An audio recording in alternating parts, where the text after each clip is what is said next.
Hi, welcome back. I'm Corey Kell, creator of Flat Earth Intel, and now we're going to get back in with the IAM source code programming, and these are activation codes. And this is kind of an exercise. I think this comes out of one of the books from Michael Murphy, but these are activation codes and stuff that you can actually do for finance, for love, and for health. The IAM activation source code sends out broader commands for this act to occur. It doesn't limit the act to one single. In other words, it's kind of like a broadband blast. So, in other words, like if you say I need help financially, say, well, I want to win the lottery. I need to win the lottery. This is what I'm going to try and manifest. Now, broadband it. Okay, we're going to talk about financial.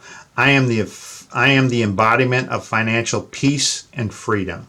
And again, that I am is the first part of the activation code. In other words, this is broadbanding. This allows for a lot of different things to happen. So in other words, you're not just narrowing it down to like a lottery ticket. So again, broadband it. This allows the universe for you to align with what's out there already in the universe. And again, those frequencies are all out there. You just have to align for it. So this allows for that to occur. For love, I am the vibration of unconditional love and harmonious connection. And again, this is another broadband activation for love. It just sends it out into the universe to help get that alignment, to get that coherence. And you have to feel this through your heart and your mind.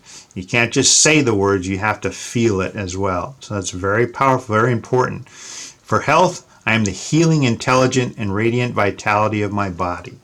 And again, this is for health. This is broadband. These are broadband activations. And again, a lot of times we say these things, but we don't really feel them. We don't feel in our heart that these are true. And we really have to search ourselves. And a lot of people, sometimes they have to bottom fully out. And it's like, okay, I give up everything. Nothing else is working. Now it happens. Now it happens for me. And a lot of people, sometimes that's what truly happens. They have to bottom out before all this stuff happens, because it wasn't really in their heart that they believed what they were saying. This is an internal dialogue exercise. This comes out of one of the other books on the mind, operating the mind. This is called a letter of release exercise. And this is a letter you don't actually send out. You can address it to one of your parents or somebody that you held that kind of cared about you, but yet you felt held you back. And it may be a family member, it might be a friend, or somebody that you know. And you're going to write a letter of release, but you're not going to actually send it to them. And then you address it to them and you say, you write, as of today, your services are no longer required. I understand you did the best you could with the tools you had, and I thank you for trying to protect me. However, your services are no longer required as of today.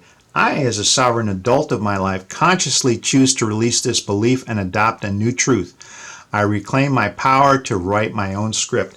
And really what you're doing is you're negotiating with your subconscious mind, because your subconscious mind, what is your safety valve?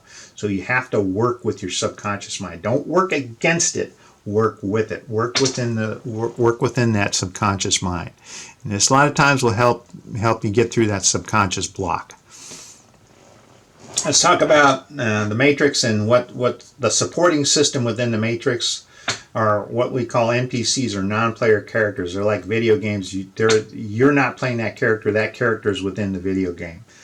These NPCs were identified. They were not only the Gnostics, the ancient Christian Gnostics identified NPCs, but Edgar Cayce, the sleeping prophet, also identified them as soulless beings. Not every soul here walking around, or not every being has a soul that is walking around.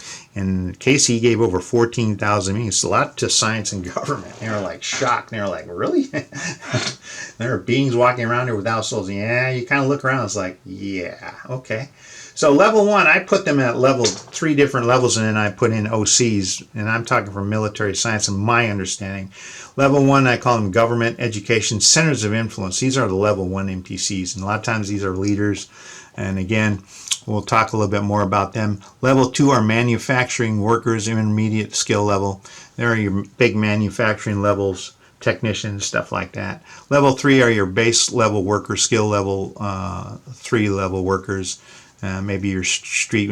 And this is not to say that all these levels they're 100% are NPCs. I'm saying that the majority probably are. And you have humans in there mixed in with them.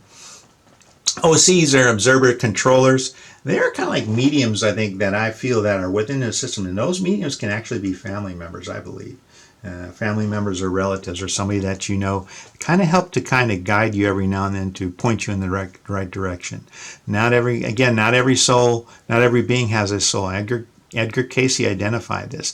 The ancient Gnostics identified this as well. The NPCs help facilitate the simulation. That's all they do. They give it more realism. The Gnostics, the three types of humans, they identified it. So spiritual humans, those are humans with the divine spark. And generally you're going to find that these are the people that create stuff. These are the creators, very happy, very positive. The psychics of the soul, the psychics, they have souls and they are the psychics of the soul. The Hylics are the ones that are the NPC. They are the matter materialists, people that are very materialistic.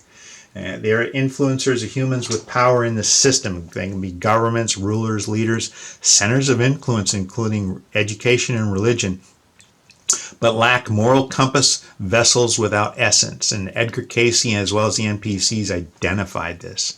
Very shocking. Hieromorphism. And this is when we're brought into this reality. Our soul is brought in. It binds our soul to human flesh. In other words, lock divinity inside matter. You are part of that divine consciousness. To bind immortal consciousness to mortal flesh. The binding of soul to matter is a form of spiritual limitation. In other words, it's a form of kind of psychological warfare you're exposed to. And this is called hieromorphism. And again, you've been conditioned to love your cage, and a lot of this is done through programming, family members, schooling. Your first decade, you get really heavy into it. The Christ consciousness, you are divine consciousness. Jesus identified this and declared the kingdom of God cometh not with observation. In other words, it's not going to come into the sky. Behold, the kingdom of God is within you. It's coming out of you. You hold that divine spark. And this is what they mean when they talk about the Christ consciousness. You are the divine consciousness itself pretending to be limited.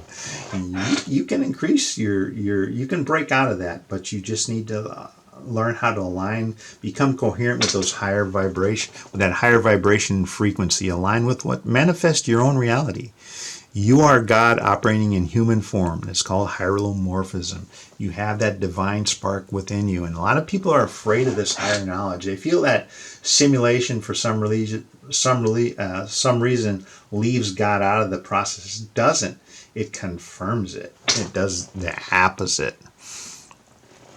A lot of this, we'll see people talk to me and say, well, yeah, you see this in media and stuff when they talk about this divine spark. This is on the Transformers in movies. We're showing a lot of these things in movies. This is an energy harvest. This is an energy burst. In other words, they're putting it out to you publicly.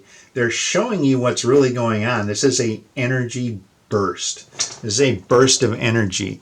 And this cube, the divine spark, this all-spark cube, again, this is what we're talking about. They show it to you in movies. And a lot of people, they have the same thing for the Mandela effect. The only difference with the Mandela effect, this is a simulation effect. In other words, if you witness a Mandela effect, you're witnessing your timeline is changing. Something in the near future is going to change for you when you have a Mandela effect.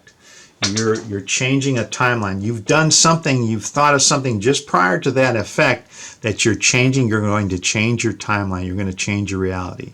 And again, this is all part of an energy harvest. The Christ consciousness collective awakening is the biggest thing going right now. And they talk about conspiracies. Nothing even comes close to this. It is blowing up TikTok right now. And it is bleeding over into the other YouTube and some of the other things. And it is huge. And I think the government, they tried to get a handle on this when they tried to buy out TikTok from China. They were trying to overcome this, but it's blowing up TikTok and it's got out of control. And I think they were trying to get some control on it, but it's already out there. And again, it's already out there and it's pushed into the other media. So I think they're trying to figure out, well, that's a lost cause. And again, it's the collective consciousness awakening. It's happening right now. It's huge, and it will consume everything else. It will absolutely consume everything else. You are divine. You are the divine, created with love. Just remember that you're created with love. You're given this experience with love. Break free, overcome addiction, change reality, increase your frequency, become coherent with a higher frequency and vibration. Ascend to a higher state of consciousness. Don't be afraid of that higher state. become it, go into that higher state of consciousness, change your reality for the better. Jesus understood this, and why. It's all part of that Christ consciousness. He said, I am the way, the truth, and the life. No one comes to the Father but through me.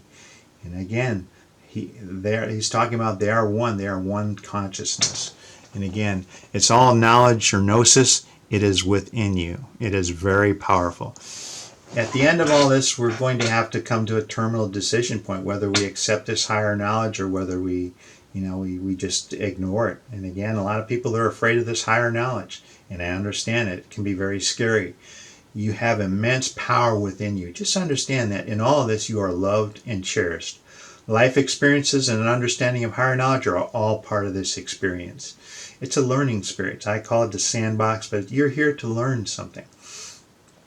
Look inward, not outward. Don't look for outward external validation. You hold the true divine power within you. You are the answer. Your imagination is powerful. Everything completes itself in your consciousness before the physical. Reality is simulation, psychological barrier. You can work through it. Work through that. You hold the power to do that. Learn how to work through that. And always remember, you are the blessing, not the sin.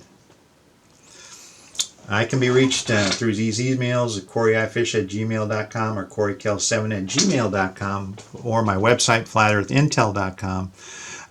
From ego2iam.com, that has a lot of good stuff on the simulation. They're on TikTok, science and spirituality on TikTok. Also, very, very powerful stuff on there. This concludes my presentation. Thanks again. I'm Corey Kell, creator of Flat Earth Intel. Thanks for watching.